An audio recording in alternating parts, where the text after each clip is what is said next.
Welcome to CBC Connection. We're glad you're with us. We're just going to talk a little bit today about the fall and the ministries of how we're going to accomplish church in the fall, as well as all the ministries that are involved. First, I just wanted to read a passage out of Philippians chapter 2 and just rejoice in what God has done. Paul writes, "Therefore, if you have any encouragement from being united with Christ, if any comfort from his love, if any common sharing in the Spirit, if any tenderness and compassion, then make my joy complete by being like-minded, having the same love, being one in the Spirit and one mind. Do nothing out of selfish ambition or vain conceit. Rather, in humility, value others above yourselves, not looking to your own interests, but each of you to the interests of others." And I think that all through this COVID time, this era that we're in, the body, has done a tremendous job, I think anyway, of living this out, living the gospel out on a daily basis in how we're communicating and living life with one another in our separateness, but trying to get to the meat of this verse, and I know I speak for myself, but I think I speak for Noah as well. It's made our joy complete, certainly, as Paul has said there, watching the body living out the gospel on a daily basis. So that's that piece, and we're grateful for that. So as we go forward to the fall, James 1 tells us to ask wisdom when we lack it, and I'm not ashamed to admit I lack wisdom.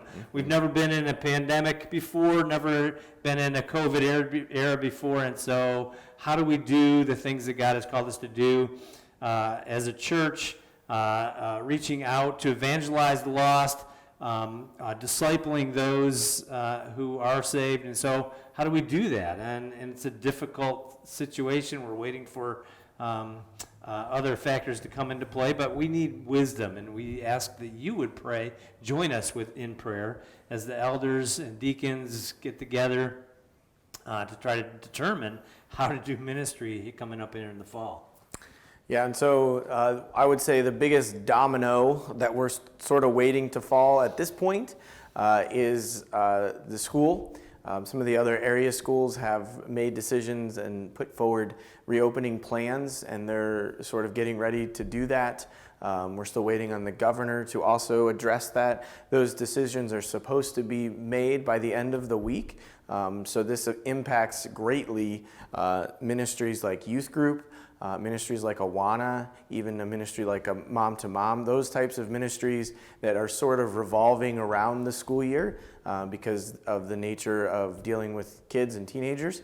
Those are all things that we right now have. Speaking of wisdom, we have bunches of different options. Actually, I started doing it on the whiteboard over in this room. I got a whole bunch of options listed, and I'm calling around to see other options that are out there.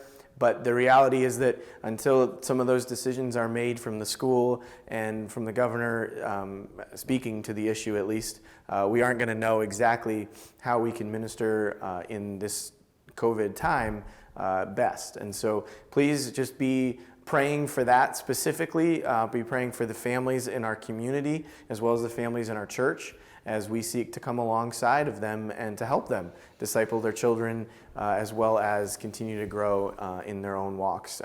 So sort of as a side note to that, if you're interested in serving in Awana and youth group moving forward, if you're interested in serving in just something moving forward into the school year involving kids or teenagers, please reach out, let us know.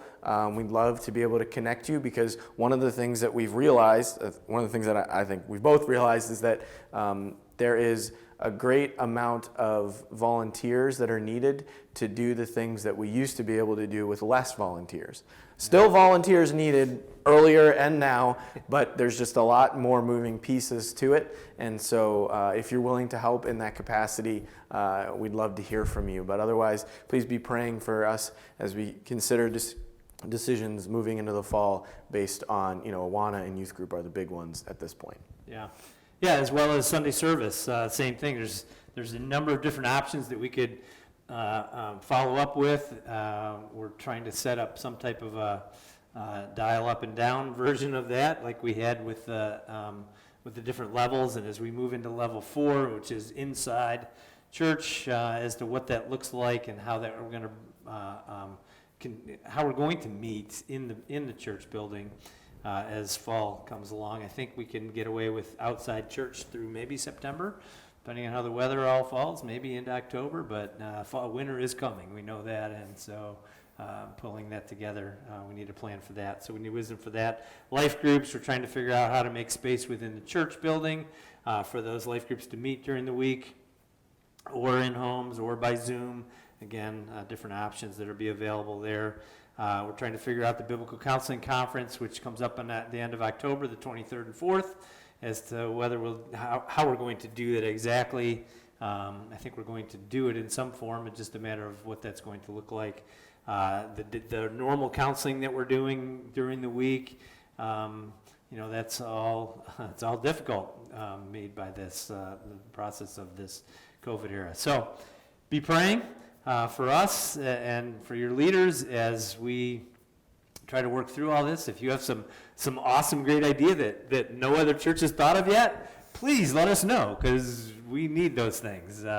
Again, I think at this point, almost anything is to be considered as to how to go forward. So join us in prayer and bring the collective wisdom of the body together to work through this era. I think in this time that God's called us to be His church in this time. So as Esther, as He told Esther, for such a time as this, I placed you there. So we're here in the same vein. For such a time as this, to be the church, to continue to live out the gospel daily with one another. So that's that. Yeah. Thanks Praise for the listening. Lord.